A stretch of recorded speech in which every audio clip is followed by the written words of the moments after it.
نفر هيرو. تخيلوا إن فن الكاريكاتير هو فن مصري وكان موجود في مصر من زمان من أيام كيميت. هقول لكم إزاي.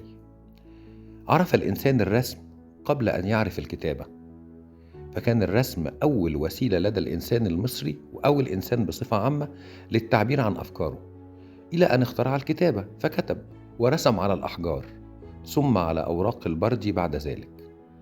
وتطور فن الرسم من الرسم الواقعي إلى الرسم الساخر، وهو ما يعرف الآن بفن الكاريكاتير. لم يستخدم المصري القديم هذا الفن للترفيه فقط عشان يضحك وبس، يعني كوميديا، لا، ده كان بيستخدمه للتعبير عن ما بداخله من أفكار وطموحات، وأيضا للسخرية من أوضاع سياسية واجتماعية هو غير راضي عنها. يقوم هذا الفن على المبالغة في تصوير ملامح الأشخاص وحركاتهم بأسلوب خفيف الظل، وده هنشوفه في الصور بتاعتهم وفي البردية. من أقدم نماذج فن الكاريكاتير في العالم بردية وجدناها في دير المدينة في الأقصر، مدينة الفنانين بطبيعة الحال. البردية دي ترجع لعصر الملك رمسيس الثالث من الأسرة العشرين، يعني تقريبا 1100 قبل الميلاد. هي بردية سياسية من الدرجة الأولى، حيث ينتقد فيها الفنان أوضاع سياسية استجدت على البلاد في هذه الفترة، زي الفساد والرشوة وسرقة المقابر.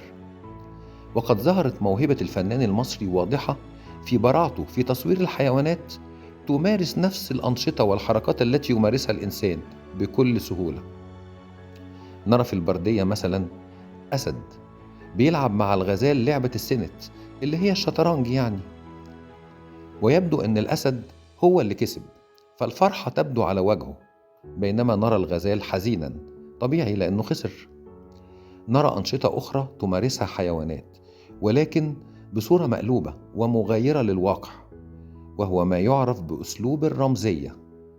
نرى مثلا الثعلب يضع عصاه على كتفه يحمل بها أشياءه الخاصة، وهو يرعى الغنم بدل من أن يأكلهم، وضع غير طبيعي طبعا، هي دي الرمزية. والقط وهو يحمي الأوز بما يخالف طبيعته، المفروض القط يأكل الأوز. وقط آخر يصفف شعر فأر. ربما يرمز هذا لهذه الأوضاع الشاذة التي ظهرت في الدولة في ذلك الوقت، مثل تزايد أعداد الأجانب في كيميت ووصولهم لمناصب رفيعة في الدولة وفي الكهنوت. كذلك تزايد حالات الزواج من أجنبيات ما بين الملوك وبين النبلاء أيضا. كان الفنان المصري هو أول من استشعر الخطر من تأثير هذه التطورات على بلاده، فأراد أن يستخدم الفن للتعبير عن رأيه ولتنبيه المجتمع. هذه هي رسالة الفن الحقيقية. في تفسيرات كتيرة جدا للصور اللي احنا شايفينها على البردية، لكن لا خلاف على ان الفنان المصري هو اول من ابتكر فن الكاريكاتير، والدنيا كلها نقلت عنه. ده طبيعي، كلمة اصل كل شيء.